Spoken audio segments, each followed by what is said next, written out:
Saturday, December 8, 2018. Gail Roberts drew a shaky breath, trying to calm her nerves. Her heart pounded in her chest, the rhythm erratic. Confusion swam through her head. How had she allowed this to happen? How had she ended up here in this nightmare? She sat on a hard bed in a dimly lit room, her back pressed against the wall, struggling to make sense of the chaos that had enveloped her life. The room was sparse, the only light filtering in from a small window high up on a wall so she couldn't see outside. Elongated shadows sprawled against the hardwood floors, letting her know it was dusk. Beside her, 4-year-old Luke played quietly with a small toy car he'd found in his pocket, seemingly oblivious to the gravity of their situation.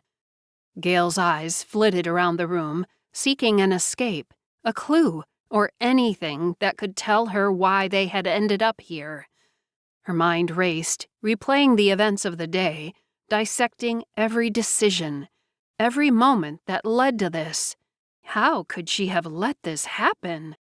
All she wanted was to take her grandson on a simple outing, a quick lunch at Chinook Centre, then home.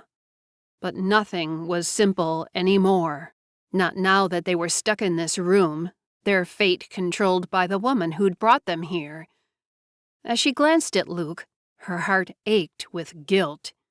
She should have been more vigilant, more aware. Cynthia had trusted her to protect him, to be the barrier between him and the dangers of the world. And yet, here they were, trapped in a room that felt like a cage designed to hold the most precious part of her life. At the mall, she turned her back on him for just a moment to put their lunch garbage in the trash can at the food court, just long enough for Luke to find the kiosk with the colorful rainbow ice cream she'd promised him for dessert. And there she was. Gail squinted her eyes as if that would help her place the blonde woman who stood with Luke as she walked towards them. "Oh, hello," Gail said, acting as if she knew the woman, embarrassed she couldn't place her, but she had to be one of Cynthia's friends. She looked about the same age. Luke sure seemed to know her as he beamed back at Gail, holding the blonde woman's hand, swinging it back and forth. "There's been a situation," the woman said, lowering her voice, her face suddenly serious and her body turned in such a way that Luke couldn't see her expression. Gail's pulse quickened. "Is it Bob?" The woman's expression betrayed nothing. She guessed again. "Cynthia?" The woman nodded. "I'll take you to her." But all that business with the city council was over. Cynthia was out of danger, wasn't she? "Where is she?" Gail asked. The woman didn't answer, only glanced at Luke as if she'd rather not say in front of him. "What about my car? We can come back for it later. Come on, we need to hurry."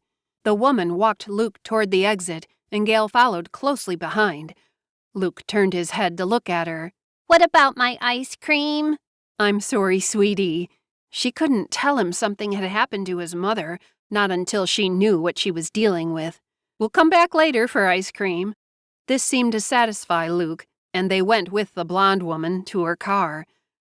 15 minutes later, stuck in traffic heading west, it was clear the woman was in no hurry.